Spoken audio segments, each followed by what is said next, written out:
کی گئی. تو قرآن کے الفاظ ہیں اس کے اندر بھی اللہ تعالیٰ نے ایک خاص تاثیر رکھی ہے. جو لوگ یہ کہتے ہیں کہ بھئی یہ حافظ بنانا، قرآن کو رٹانا، اس سے بھی بہت سارے بے شمار فوائد حاصل ہوتے ہیں. کلام کے ساتھ لگاؤ ہوتا ہے، اس سے محبت ہوتی ہے. قرآن حفظ کرنے سے ذہن کھلتا ہے، ذہن کی جو طاقت ہے وہ بڑھتی ہے.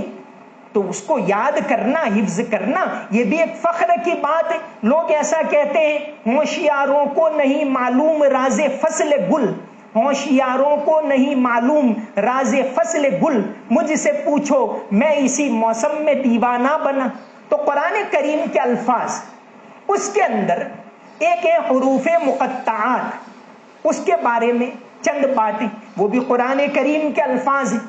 حروف مقطعات یعنی جیسے الف لام میم، طٰ، حامیم، یاسین، طاسین، ان کو حروف مقطعات کہتے ہیں. مقطعات اس لیے کہتے ہیں کہ ان کو الگ الگ پڑھا جاتا ہے، کاٹ کر، علم نہیں پڑھتی، الف لام میم. تو ان کو حروف مقطعات کہتے ہیں. حروف مقطعات کے معنی تو علماء کا یہ فیصلہ ہے کہ اللہ تعالیٰ اور اس کے رسول جانتے، لیکن اس کے بارے میں بہت ساری باتیں مفسرین نے لکھی ہیں. خاص طور سے علامہ حضرت ابن عباس رضی اللہ عنہ نے کئی باتیں اس کے بارے میں لکھی ہیں. البرہان فی علوم القرآن کے اندر علامہ زرکشی نے اس پر بہت تفصیل سے بحث کی ہے حروف مقطعات کے بارے میں. حروف مقطعات عربی کے اندر کل حروف 28، الف با تا ثا، 28 حروف. اس میں سے حروف مقطعات کے طور پر اللہ تعالیٰ نے 14 حروف لیے ہیں. الف لام میم، الف لام را، یاسین، قاف، نون والقلم، یہ کل 28 میں سے 14 لیے. علماء لکھتے ہیں کہ یہ اس بات کا چیلنج ہے کہ دیکھو یہی 28 حروف ہیں تمہارے پاس، انہی حروف سے پورا قرآن بنائیں. پورے قرآن میں 28 کے علاوہ تو کچھ استعمال ہوا نہیں. تو اس جیسا کلام لا کر بتاؤ، فَأْتُوا بِسُورَةٍ مِّن مِّثْلِهِ إِن كُنتُمْ صَادِقِينَ، کہ اگر تم سچے ہو تو اس جیسا کلام بنا کر بتاؤ. آج تک کوئی نہیں بنا سکا. تو یہ 28 میں سے حروف مقطعات کے طور پر 14 حروف استعمال ہوئے، اور اس میں بھی بہت ساری باتیں لکھتے ہیں. ان 14 کے اندر اور عربی میں جو 28 حروف ہیں ان میں سے 16 تو نقطے والے ہیں اور 12 بغیر نقطے کے. حروف مقطعات کے اندر 12 میں سے 11 یعنی 14 میں سے 11 تو بغیر نقطے کے استعمال ہوئے ہیں اور 3 نقطے والے استعمال ہوئے ہیں. پھر ذوالفقار صاحب نے سورہ یاسین کی تفسیر میں یہ حروف مقطعات پر بڑی لمبی چوڑی بحث کی. لکھتے ہیں کہ بھئی عربی کے حروف 28 ہیں، اس کے 3 حصے کر دو. الف سے لے کر رال تک 9، پھر را سے لے کر غین تک 10، اور پھر تیسرے 9 فا سے لے کر یا تک. یہ 3 حصے ہیں. پہلا حصہ ہے الف سے لے کر رال تک، اس میں سے حروف مقطعات کے طور پر صرف 2 استعمال ہوئے، الف اور ہا، دونوں بغیر نقطے والے. الف اور ہا جیسے الف لام میم، ہا میم، یہ بغیر نقطے والے. دوسرا گروپ را سے لے کر غین تک، حروف مقطعات میں را کا استعمال ہوا ہے، زا کا نہیں ہوا. سین کا ہوا ہے، شین کا نہیں ہوا.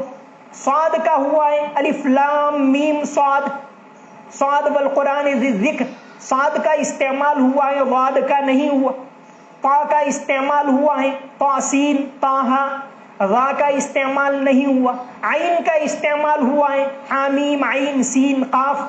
غین کا استعمال نہیں ہوا. تو دوسرے گروپ میں جو 10 حروف ہیں اس میں سے 5 بغیر نقطے کے استعمال ہوئے ہیں اور 5 جو نقطے والے اس کا استعمال نہیں ہوا. پہلے 9 میں سے 2 ہیں، دونوں بغیر نقطے والے. دوسرے گروپ میں جو 10 ہیں اس میں سے 5 نقطے والے ہیں وہ استعمال نہیں ہوئے اور 5 بغیر نقطے کے ہیں وہ استعمال ہوئے. یہ نقطے والا اور بغیر نقطے والا، یہ بھی اس سلسلے میں بھی بہت ساری باتیں علماء نے لکھی ہے. جیسے ایک کتاب لکھی گئی ہے ہادی عالم، محمد ولی رازی، مفتی تقی صاحب کے بھائی، انہوں نے پوری کتاب آپ صلی اللہ علیہ وسلم کی سیرت پر اردو میں لکھی ہے. پوری کتاب میں ایک بھی نقطہ نہیں، پوری کتاب سیرت پر لکھی ہے، اس میں ایک بھی نقطہ نہیں. اور انہوں نے شروع میں ایک نعت لکھی آپ صلی اللہ علیہ وسلم کے بارے میں کہ ہر دم درود سرور عالم کہاں کروں، ہر دم درود سرور عالم کہاں کروں، ہر لمحہ محو روئے مکرم رہا کروں. ایک بھی نقطہ نہیں. تو یہ اس کے بارے میں جیسے ایک کتاب ابھی اردو کے اندر آئی ہے، 2 سسر 2 داماد، ابو محمد رائی کر کے ہیں، انہوں نے لکھی ہے چاروں خلفاء کے بارے میں. 2 سسر 2 داماد، حضرت ابو بکر رضی اللہ عنہ اور حضرت عمر رضی اللہ عنہ، یہ دونوں تو آپ صلی اللہ علیہ وسلم کے خسر ہوتے، اور 2 داماد حضرت عثمان اور حضرت علی. تو ان پر کتاب لکھی ہے، پوری کتاب بغیر نقطے کی، پوری کتاب میں ایک بھی نقطہ نہیں ہے. اور اس میں چند مثالیں دی ہیں، جیسے اللہ، لفظ اللہ کے اوپر ایک بھی نقطہ نہیں. قرآن میں آپ صلی اللہ علیہ وسلم کے 2 نام آئے، محمد اور احمد، دونوں ناموں کے اوپر ایک بھی نقطہ نہیں. ایسی بہت ساری باتیں لکھی ہیں. کلمے کا جو پہلا حصہ ہے لا الہ الا اللہ، پورے پر ایک بھی نقطہ نہیں. کلمے کا جو دوسرا حصہ ہے محمد الرسول اللہ، پورے پر ایک بھی نقطہ نہیں. لا الہ الا اللہ محمد الرسول اللہ، اس پر ایک بھی نقطہ نہیں. تو اس سلسلے میں علماء نے بہت ساری باتیں زبان کے جانکاروں نے لکھی. تو پیر ذوالفقار صاحب فرماتے ہیں کہ جو پہلا حصہ ہے اس میں سے الف اور ہا 2 استعمال ہوئے، دونوں بغیر نقطے والے. دوسرا حصہ ہے را سے لے کر غین تک، اس میں 5 نقطے والے ہیں، 5 بغیر نقطے کے. تو حروف مقطعات میں 5 بغیر نقطے کے استعمال ہوئے. اب رہا تیسرا حصہ، اس میں 9 حروف ہیں، 9 میں سے 7 استعمال ہوئے، 2 نہیں ہوئے. پہلے حصے میں 9 میں سے 2 استعمال ہوئے الف اور ہا، اور 7 نہیں ہوئے. اور تیسرے حصے میں 9 میں سے 7 استعمال ہوئے، 2 نہیں ہوئے. تو ان میں 3 نقطے والے استعمال ہوئے، قاف، نون اور یا. تو کل 14 حروف مقطعات ہیں، اس میں سے 11 بغیر نقطے. عربی میں بغیر نقطے والے حروف کل 12 ہیں، اس میں سے صرف واو نہیں ہے، باقی 11 استعمال ہوئے اور 3 نقطے والے استعمال ہوئے. دوسری بات، قرآن کریم کی کل 29 صورتیں ایسی ہیں جو حروف مقطعات سے شروع ہوتی. سورہ فاتحہ کے بعد پہلی ہی سورت جو ہے الف لام میم ذالک الکتاب، پھر اس کے بعد کی سورت سورہ آل عمران، وہ بھی الف لام میم سے شروع ہوتی ہے.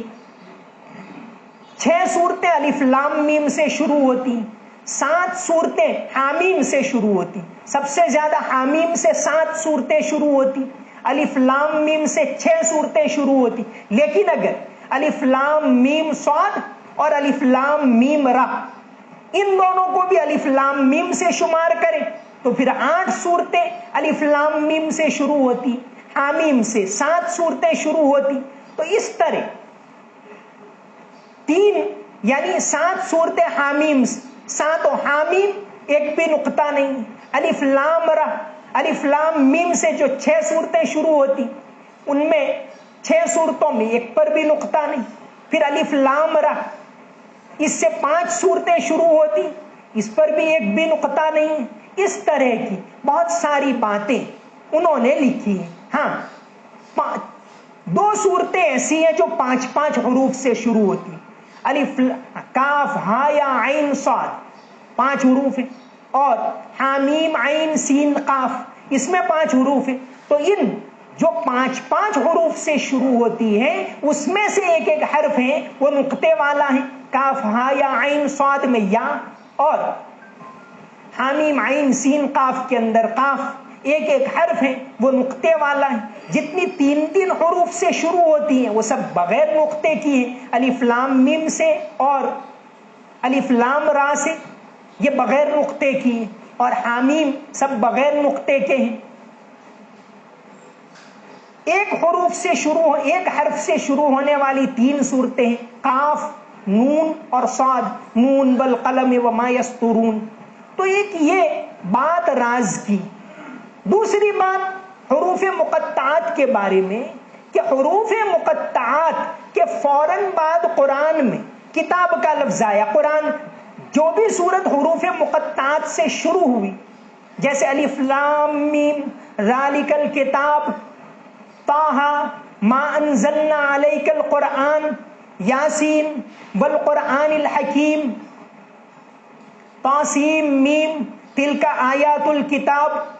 تو جہاں بھی حروف مقطعات آئے ہیں اس کے بعد فوراً بعد کتاب کا ذکر آیا ہے. 29 میں سے 26 صورتوں کے اندر حروف مقطعات کے بعد قرآن یا کتاب کا لفظ آیا ہے. 3 صورتیں سورہ نون اور سورہ عنکبوت کے اندر یہ اس کا, اور سورہ روم, یہ 3 صورتوں میں الف لام میم غلبت الروم, نون والقلم, اور ان تینوں کے اندر یہ استعمال نہیں ہوا. لیکن نون کے اندر بھی جو قلم کا لفظ آیا اس سے بھی کتاب کی طرف اشارہ کرتے ہیں. اور جو الف لام میم غلبت الروم, تو اس صورت میں جو شروع کی آیتیں ہیں وہ تو قرآن کی تصدیق کا ایک اہم واقعہ بیان کرتی ہیں. تو حروف مقطعات کے بعد قرآن کریم کا استعمال ہوا ہے, یعنی قرآن کریم کی طرف اشارہ کیا گیا ہے. یہ بھی ایک راز بیان کرتے ہیں. حروف مقطعات کے معنی کیا ہیں؟ عام مفسرین, عام علماء یہی کہتے ہیں کہ ان کے مطلب کو اللہ تبارک و تعالی ہی جانتے ہیں. علامہ جلال الدین نے اپنی کتاب کے اندر اللہ عالم بمرادہ بذالک کہ الف لام میم کا مطلب کیا اللہ جانتے ہیں, یہ کہہ کر بات آگے بیان کر دی. لیکن بعض علماء نے اپنی طرف سے ان کا مطلب بیان کرنے کی کوشش کی. اس میں خاص طور سے حضرت ابن عباس رضی اللہ عنہ جو سب سے بڑے مفسر قرآن ہیں, انہوں نے اس کے معنی بیان کیے ہیں. اسی طرح مجدد الفسانی رحمت اللہ علیہ اپنے مکتوبات میں لکھتے ہیں کہ اللہ تعالیٰ نے حروف مقطعات کے معنی راز میں رکھے, صرف اللہ جانتے ہیں, اس کے رسول جانتے ہیں, اور بہت چند امت کے بزرگ جانتے ہیں. اس میں سے حضرت لکھتے ہیں کہ ایک میں بھی ان کے معنی کو جانتا ہوں. تو الف لام میم اس کا مطلب کیا؟ حضرت ابن عباس رضی اللہ عنہ لکھتے ہیں کہ یہ شارٹ فارم ہے, مخفف ایبریویشن ہے. الف انا, لام اللہ کا درمیان کا لام لیا, اور عالموں کا مین ان اللہ عالم, میں اللہ جانتا ہوں. یہ اس کا مطلب بیان کیا. یہ حروف مقطعات ہیں.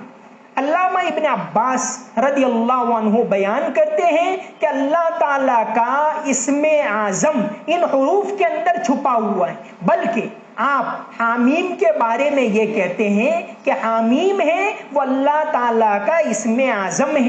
یہ حضرت ابن عباس رضی اللہ عنہ بیان کرتے ہیں. اور آپ کے شاگرد اکرمہ رحمت اللہ علیہ بیان کرتے ہیں کہ حامیم اللہ تبارک و تعالیٰ کا نام ہے.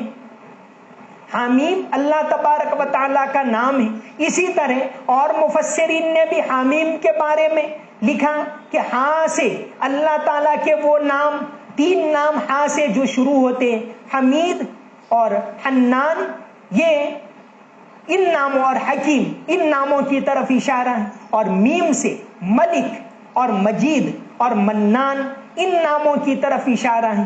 تو یہ نام جو ہیں حروف مقطعات ہیں وہ اللہ تبارک و تعالیٰ کے ناموں کی طرف بھی اشارہ کرتے ہیں. یہ بعض مفسرین اپنی رائے رکھتے ہیں. تو یہ حروف مقطعات وہ بھی قرآن کا ایک حصہ ہے اور یہ بھی قرآن کے الفاظ میں شامل ہیں، تو ان کے اندر بہت ساری راز کی باتیں چھپی ہوئی ہیں جن کو اللہ تعالیٰ اور اس کے رسول جانتے ہیں، ایک کوڈ ورڈ کے طور پر بیان کیا گیا ہے۔ مولانا عبد الماجد دریابادی رحمت اللہ علیہ نے اس سلسلے میں لکھا ہے کہ بھئی ان الفاظ کے معنی صرف اللہ اور اس کے رسول کیوں جانتے، سب کے سامنے کھلا ہوا ہے۔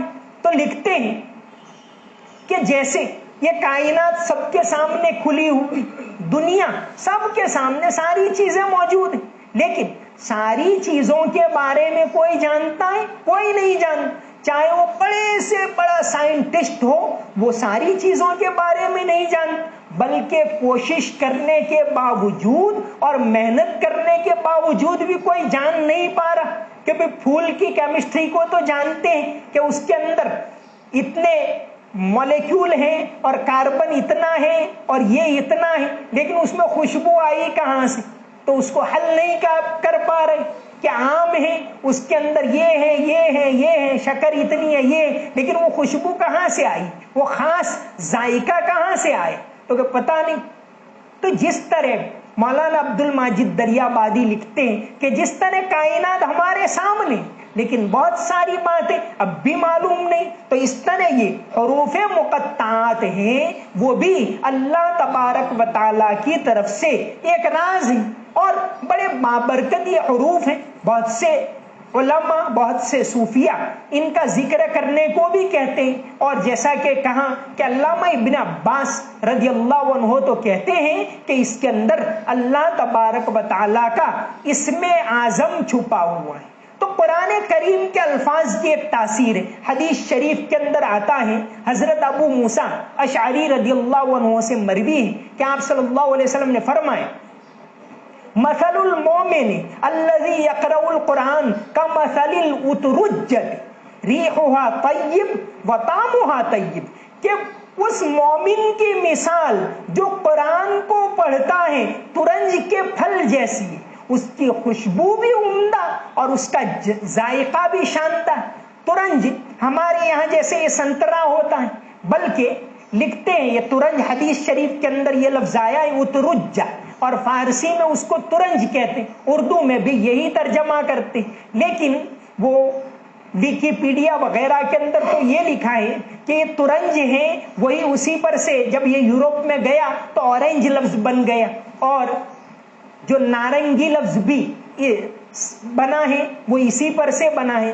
تو بہرحال حدیث شریف کے اندر نبی کریم صلی اللہ علیہ وسلم نے مثال دی کہ مثل المومن، اس مومن کی مثال جو قرآن کو پڑھتا ہے، کا مثل الاترجت، انگلش میں اس پھل کے لیے سٹرون کا ترجمہ کرتے ہیں، اور یہ سنترے جیسا یہ پھل ہوتا ہے، تو فرمایا کہ کمثل الاترجت ریحها طیب وطعمها طیب، کہ اس کی بو بھی شاندار اور اس کا مزہ بھی عمدہ۔